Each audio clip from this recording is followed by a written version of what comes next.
มังเออสำเนียงฮอดาวสวัสดีทุกคนครับไก่เราโต๊ะงอนเอากลิ่นเขียวปอยปลาโน่งเนาะงอนเอากระเกิดผัดกะเพรากระต่ายอันนะตาตีหมูสับใหญ่ๆนะจุนกลอยนะวันนี้ก็ได้ผัดกะเพราถาดครับกะเพราทะเลครับไม่เชิงกับทะเลนะมีแค่ปลาหมึกกับหอยแล้วก็หมูสับมานิดนึงครับผัดเองครับร้อนๆเลยครับแต่เปิดกลิ่นเขียวปอยกับหมูจอดนะเนี่ยร้อนจะโอ้ยหมดแท้เป็นปอยเนาะได้เยอะเด็กเก่าไหลไปเป็นเยอะเนี่ยปลาหมึกมีไข่ด้วยนะครับพม่ายในนะกระต่ายนะเนี่ยข้อมากินกันเลยครับปลาเชียนกันหนูเราตะเยะงอนเอากับตีมาลุกโมมเดินมุสายเด็ดนะตามนุ่ม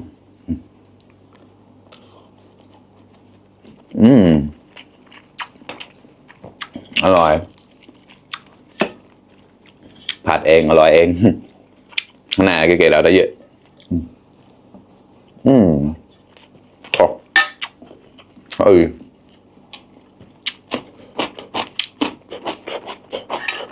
จริงๆต้องมีไข่ดาวด้วยนะครับ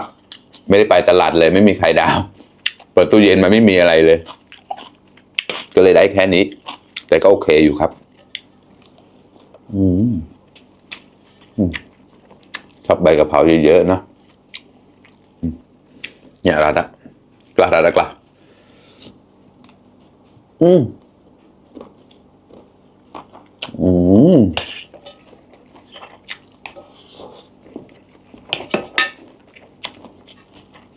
้าวอะไรเยอะ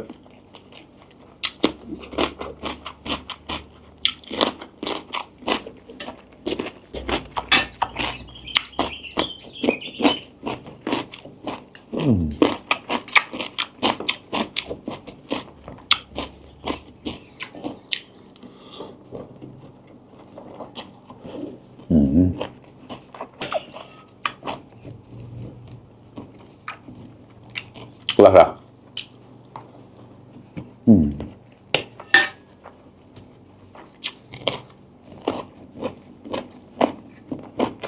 งานงบกูชีผัดกะเพราแต่ละก็ไต่ใส่ดาหน้าในแต่จับขนาดนะกระดาษกระ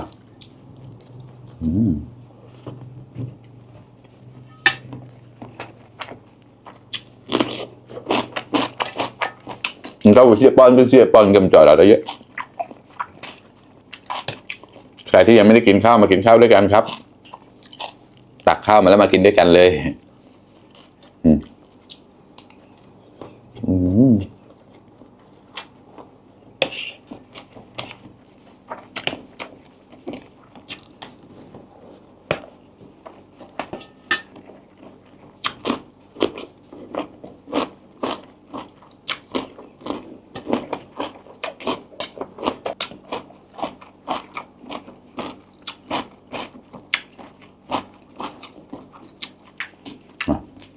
กล้า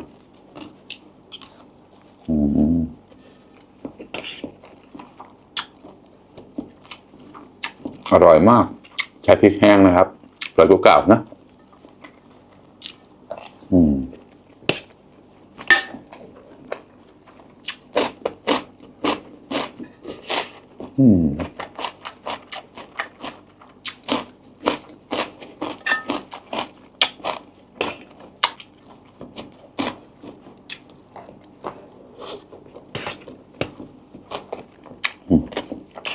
สกบานเนี่ยหนวดปลาหมึกครับสดมากเนื้อเด้งๆนะครับแล้วมันก็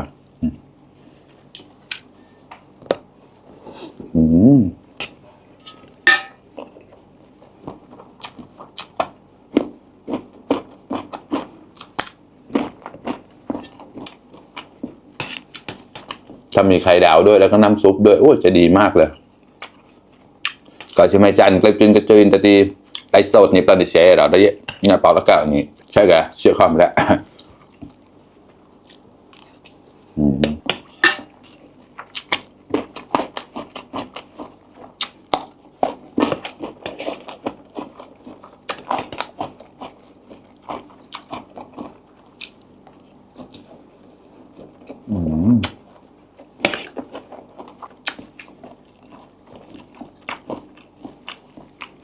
อะไรบ้าง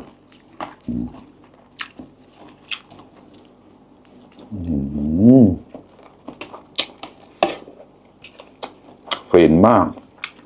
ตำด้วยใบกะเพราเยอะ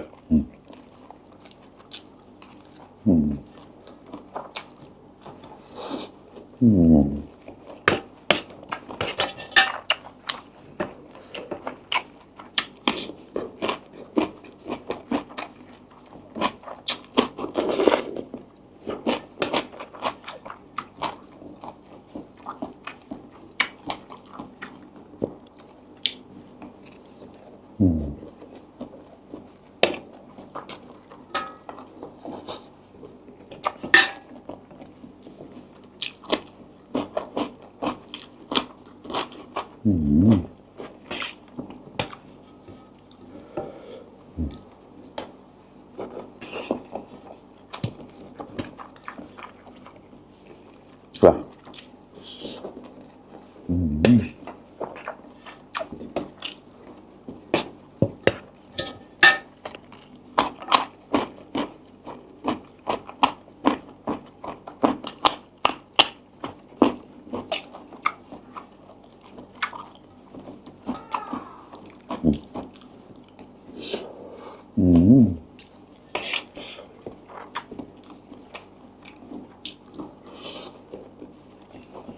ซื้อกันที่ร้านไม่ได้แบบนี้นะต้องเราผัดเท่านั้นแต่ที่ได้ช้อนกวนวันหน้าเราก็จากนายแกเลยเกี่ยวกับแบบหนาว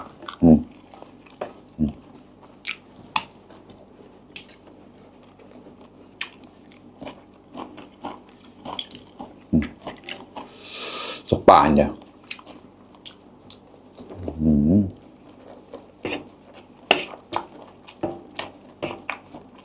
เราจิตใจแต่เราละ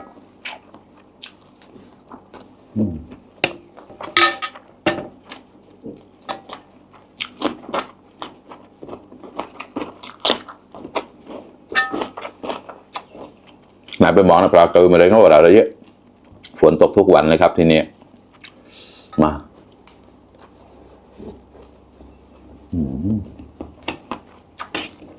บรรยากาศเย็นๆสดชื่นดีครับ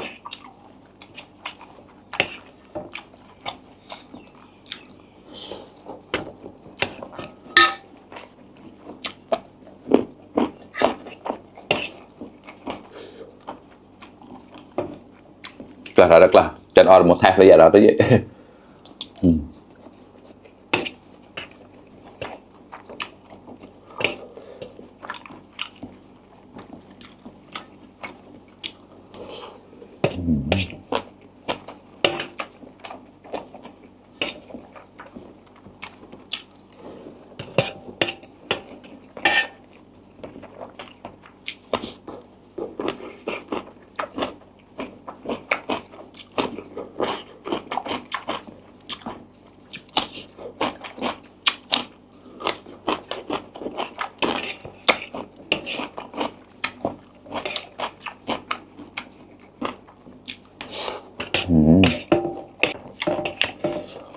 แล้วก็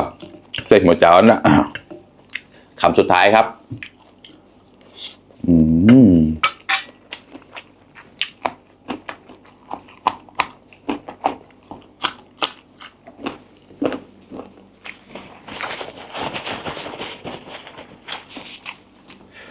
ไก่เราได้ออดหมดแท้หมดถัดไปแล้วครับหมดเลยขอบคุณเพื่อนๆที่เข้ามารับชมทุกคนนะครับฝากเป็นกำลังใจให้ด้วยนะครับพันเยอะหลายเด้อแชร์เนี่ยเราต่อแต่น้ำมูชีพลอนติดบังจะมอยเปิดอย่างนะเล็บกอมสหสมหสหก็บางตื่นราวบ๊ายบายเชียร์เหยียบเลย